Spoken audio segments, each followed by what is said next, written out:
my goal is to share with you where I'm at today. We're going into our 6th season. It's 5 years out on my farm out in Papineauville. And so where I am today, if I was looking at starting a farm today, how would I see that? Looking back, the most important thing when starting a farm is to really lock down and pinpoint your why. So the reason why you're even thinking about it. Maybe you grew up in farming, maybe you didn't. But whatever it is, that reason for you, if it's about having good quality food, maybe it's about the lifestyle, working outside, working with your hands, whatever it is, or maybe a combination of these things. Maybe you want to make a difference in the world. It's really important to keep that at the forefront of your decision-making process and to remind yourself about why you started, because throughout the process, maybe you can lose sight of that a little bit. I know that I definitely have on my process, just with certain pressures to produce, pressures to sell. For me, it was about having a better quality of life. And sometimes that can be difficult to balance with the amount of workload on the farm.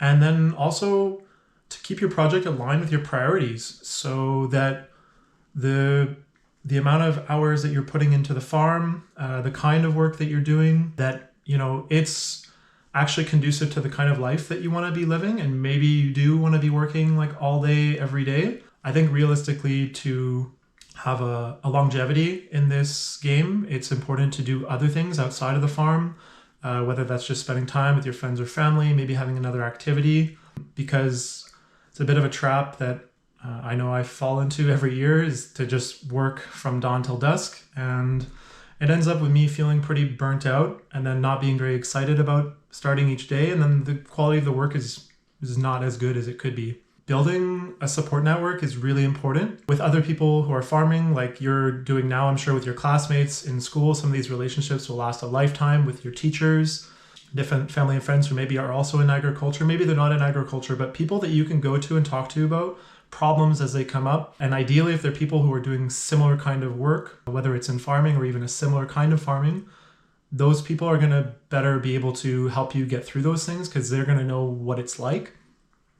And then also it gives you someone to shoot off ideas so that you're not just thinking it out in your head, because you'll find that once you get things out loud, can change the way that it sounds. And then also having someone else's perspective can help to see things in a different way. And then also to know that over time, as your career in farming progresses, how you farm, what you farm, where you sell, all of these things are going to change likely over time. And that's not a bad thing. And to just kind of be present with where you're at and where the business is at and where it's going.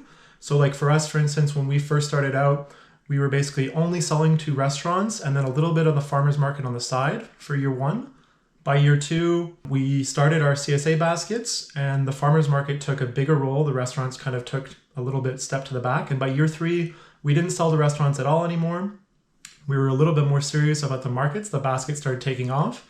And then now going into what's going to be season 6, the CSA is actually taking a step back as the sales with the economic situation have been going down. However, the market has been doing a lot better for us. So now we're a lot more focused on selling to market. And we still valorize our CSA members. However, the amount of sales that are coming from that part of the business are not what it used to be. It used to be all about the CSA, and now it's actually a lot more focused on selling to market and not at all to restaurants anymore. It all starts somewhere. For me, it was just gardening in my parents' backyard, reading books, looking up on YouTube, starting in the FMT program, starting to volunteer at different farms, eventually starting to work in greenhouses, pepinières, different farming operations. Something that I wish I would have done that I didn't do before starting was to just take like a couple years, like a year or 2, or maybe even 5 years, maybe 10 years, depends on what you're looking for, but to rent or lease before just going straight into buying. Now keep in mind that I did look for about 5-10 years at the market trying to figure out a piece of land, but when I first started my operation, we started right out on bought land, and there's just a lot of things that come with that, a lot of positives, a lot of negatives. The one, I guess, negative you could see to renting or leasing before buying is just that you're going to be making improvements on a land that you might not stay at.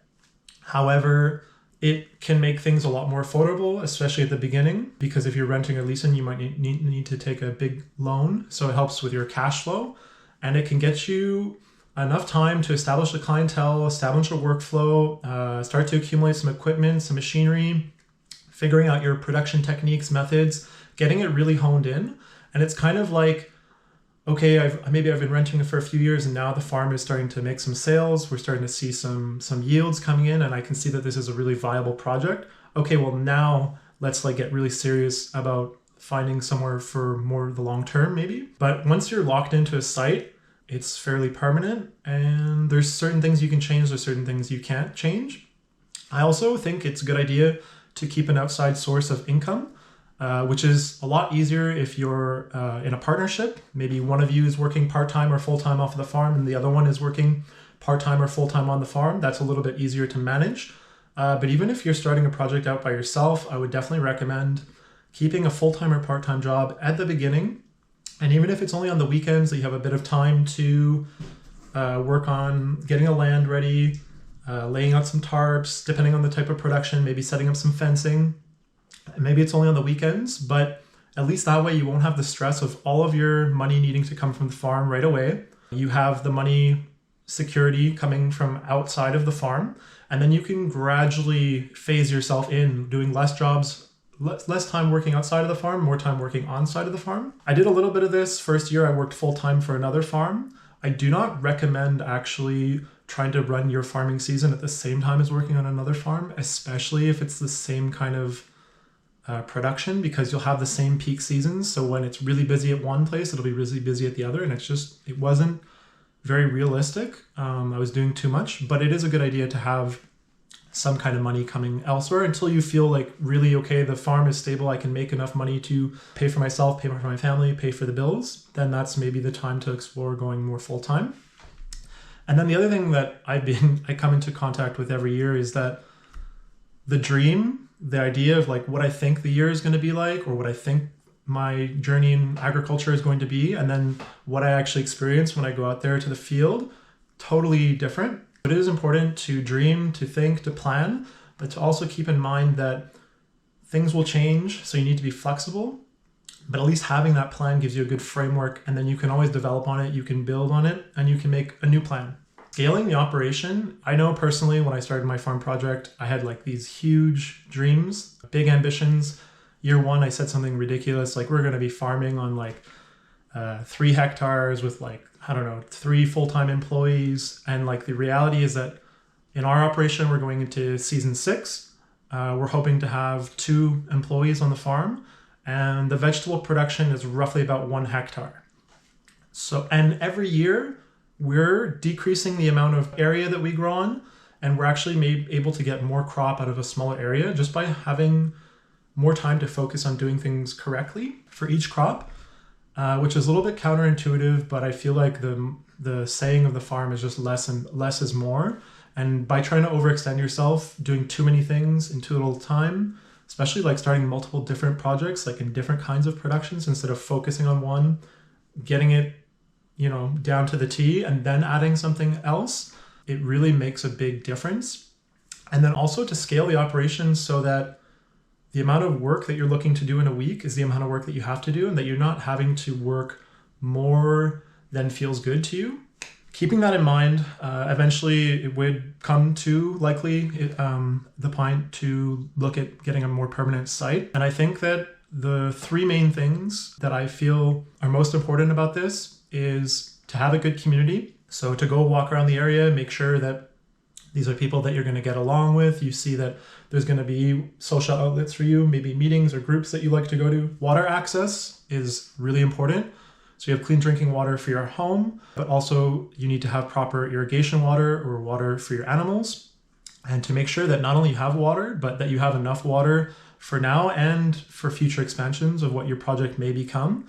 Maybe you have enough water for 10 herd of cattle, but for 100, you don't even have close to enough. So just to think, okay, do I have enough water? And do I have water where I need to have access to the water? Or are there areas of the property where I need to be able to think of a solution to get water there? And then market access is really, really important. Having good, viable markets that are close to the farm.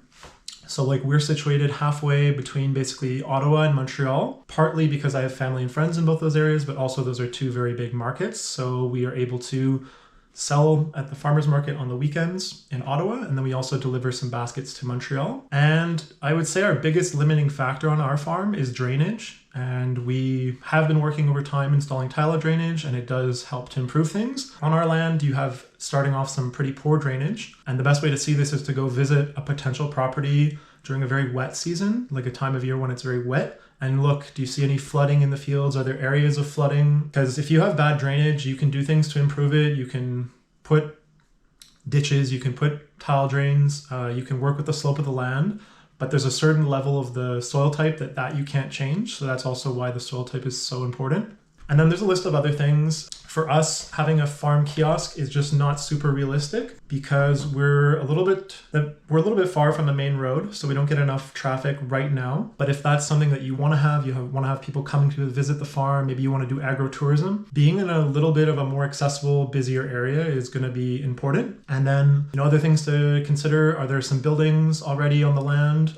Maybe that's adding some value. I can do some things with those buildings. And maybe the original intention of the building is not how you use it. I've worked on a farm where they used like an old dairy barn, refurbished it, and that became like the wash pack station for vegetables. So with little creativity, some old buildings, as long as the foundation is solid, you can do a lot of different things with it. Asking and checking into what kind of wildlife are there going to be any problematics for the kind of production you're going to be doing. It's always better to prevent if you can instead of to cure a problem. So by the more time you spend planning in the off season, when you have time to do so, the more things are going to flow and be fluid when you do run into bottlenecks and problematics during the farming season. Just things like keeping extra items that you're going to need, shear pins, drip connectors, valves, tape, different things that you use on a regular basis that it breaks, and that during the busy season, you don't want to rush out to the co-op and have to get that. And if you have a few of those cheap little things extra on hand, you can just run out to the shed, quick fix, save yourself 15, 20 minute, which in the peak season makes a big difference. Yeah, starting slow, growing on it over time. So for instance, for us, we started off with about 40 different kinds of vegetables. Last year, we still grew about 30, 35. And then this year we're looking to reduce. So like to remove maybe about even 10 crops. So to aim for more, about like 20, 25 crops that are like our most desired. So by the consumer, there's a high demand for these crops. There's a high value, so they sell for a good price. There's not too much work involved in growing the crop, which gives us a good potential for profitability. So if you have something that's worth a good amount, you're able to sell it for significantly more than it costs you to produce, and also a crop ideally that has good storage life. This makes for good products to focus on. And also maybe there are certain crops that you're better at than others. So to just focus the time and energy on the ones that are going to bring money to the farm and to not try and do everything. I had this idea going into agriculture that I would grow everything. I would have my own milk and honey and this and that and everything. And the reality is that at this point, I'd much rather be good at growing carrots, grow some amazing quality carrots. I'll go to the farmer's market and I'll trade with someone who's really good at raising animals or is really good, with soaps, and you can do trades. So you don't need to do everything to have access to good quality food and products. So that's something important, I think, is that I've seen farms that are working on like a monoculture system, and that can actually be quite advantageous in some ways. There's no crop rotation, but like for instance, there's a farm at the market which grows only lavender, and they grow like a huge monoculture of lavender.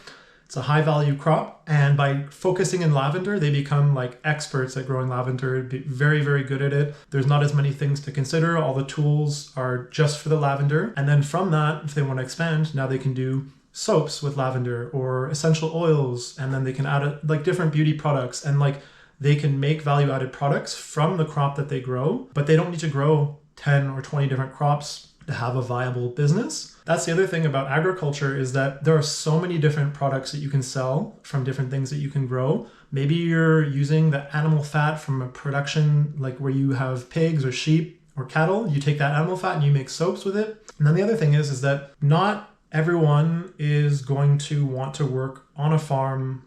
First of all, working on a farm for someone else is very different from working on a farm for yourself, because at the end of the day, when you work for someone else, you can punch out, you can go hang out with the buddies, and you don't have to think about it anymore until you come back the next day. Whereas running your own farm, you're always thinking about it and you're kind of stuck there most of the time. And then the other thing is that there's a lot of good opportunities and careers in agriculture that are not actually running your own farm. One of my mentors, one of the farms that I used to work at, basically realized that for his family and where he's at, that it actually makes more sense to take a full-time position working in agriculture, but not necessarily on his farm, going back to actually part-time farming, full-time working on another job that's going to pay more money for the amount of time that he invests, and then also leave him more time to spend with his family.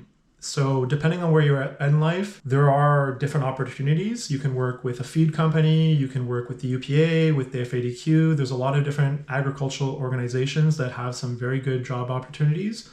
And they are looking for people who have experience in farming, who know about farming, because that's someone who's going to be able to do a good job. That being said, there is a big difference between working in an office and working in a field. Some of these jobs do involve going to visit. An agronome is an interesting one. You can go to visit a bunch of different farms and then be involved in their decision-making process, how to improve things. But that being said, on the farming operation, the most important thing for being profitable is efficiency. And that's not just about selling more, it's actually more important about wasting less. And wasting can be inputs, it can be time, especially labor, because labor is the most expensive thing on the farm. We're always working on standardizing our procedures. That way when we go to explain it to someone else, it's the same procedure and anyone can explain it to anyone. Planning what you're going to be doing the night before is really useful, because then when you wake up, you've got your checklist for the day. And even if you don't get it all done, at least you have an idea of, okay, this needs to get done. Whereas if you start your day, you're having breakfast and you're figuring out where your day is going, you're already like a step behind in a sense. And then just doing different things to facilitate wasting as little time as possible. Having farm buildings that are working together close to each other. So where you're harvesting close to where you're storing, having tools close to the field. Maybe you can have a storage with a little roof in the field close by, so you don't have to walk 20 minutes or do a 5-10 minute drive to go get a shovel. Having first aid in the tractors, different trucks, keeping your water on you so you don't have to walk up and down a row. All these little things, like, they add up at the end of the day. The way that we've been able to work on our profitability is just by reducing waste. It's costing us less to produce the same amount, which means more money left over for the farmer at the end. These are some very basic things that are important to have, I think.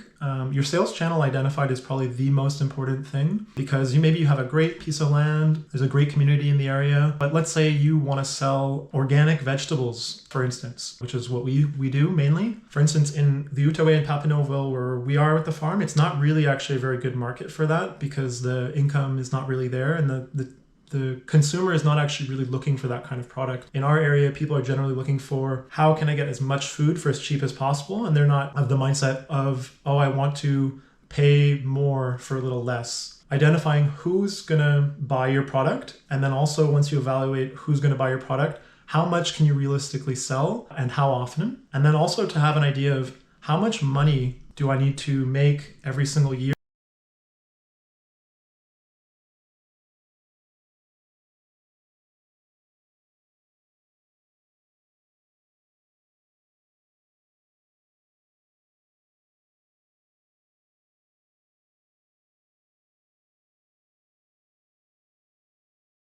This year, and then from that you can determine how much you need to sell to reach that target, and then you can also determine what you're going to grow or what you're going to raise to meet those numbers.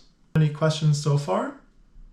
I think it's important to have a logo. For us, over time, it's been changing. So when we started out with a open source logo, and then what actually happened was, as we went to our graphic design artist, we got our first logo developed, which is the one I'm wearing on this shirt right here with the little garlic.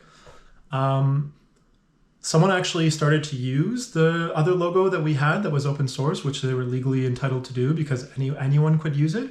And if we wouldn't have developed our own logo, at a certain point when we were attending the same market as that other farm, that could have been problematic because they show up with basically a very similar branding, the same logo. If we were still using that logo at that time, it'd be very difficult for the clientele to differentiate between our farm and their farm. And then some people might show up to their booth thinking it's our farm and vice versa. And just having like an image that people associate with your brand, with your farm, I do think it's important. And then the longer you're in business, people begin to see that image and they associate it with, for instance, us, it would be me and my dad, or the dog, or the story. And so developing a brand, I think, is important, but it can change over time. So like we started out with our garlic logo, then we became more focused on the baskets. That's when we let out with our basket logo, and we're always kind of adding new like sub logos for different products that we're working with.